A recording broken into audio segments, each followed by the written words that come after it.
whether you are good at passing or defending. The matter of playing the game depends on the most important thing: joystick. Any player who can control his joystick better than a normal player can easily outrun him without any hesitation. In today's video, let's learn basic joystick settings and controls. There are 3 types of joystick movements available. The first is fixed one, where your joystick will be sticked into one particular position. Second is movable, where the entire joystick will move along with the common movement. And the last is off, where the joystick is invisible and you can control the movements from the left area of the screen. And here is the important settings called movement input range. Now listen, you can select your movement input range from narrow to wide. So if you select narrow joystick, then you can notice that your movement of changing directions are a little faster than the 2 other ranges. But remember one thing, faster is not accurate and accurate is not fastest. So you need to understand which type is familiar with your gameplay style.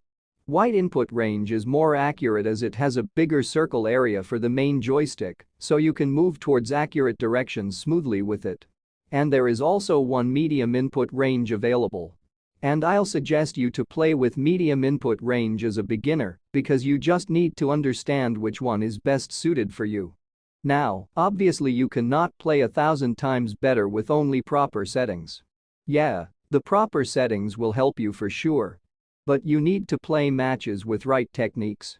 Here is your first technique. Joystick and action mix. Mostly while you are using your joystick to run with the player, you use dash button. Dash will help you to boost player to his maximum speed. But remember, speed can fail to control the ball smoothly. So when you specifically controlling one player, then try to avoid using dash and move the joystick slowly. It will help your player to control the ball way better, and you will be able to understand the player movements with this technique too. Picked his way through. Oh, that's a cracking ball. Great hit! Second technique. Joystick movement, circle. In some scenarios, your player cannot forward because of opponent's marking. If you try to move sideways, that can also create complications to control the player. In that cases, try to move the joystick in a circular way to control the ball. With this, you can outrun the upcoming tackles and pressures from your opponent and successfully dribble against those players. Third technique. Joystick movement, confuse. Whenever you are attacking from one particular direction of the field, try to change the direction within some moves to confuse your opponent's defending tactics.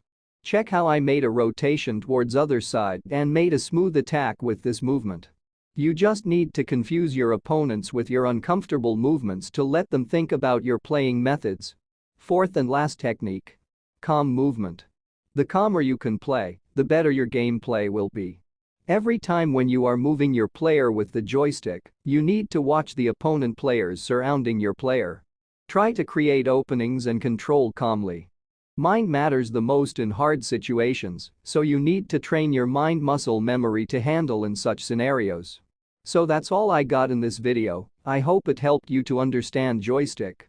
I'll make more tutorials about joystick controls soon. So check this playlist to learn from the start.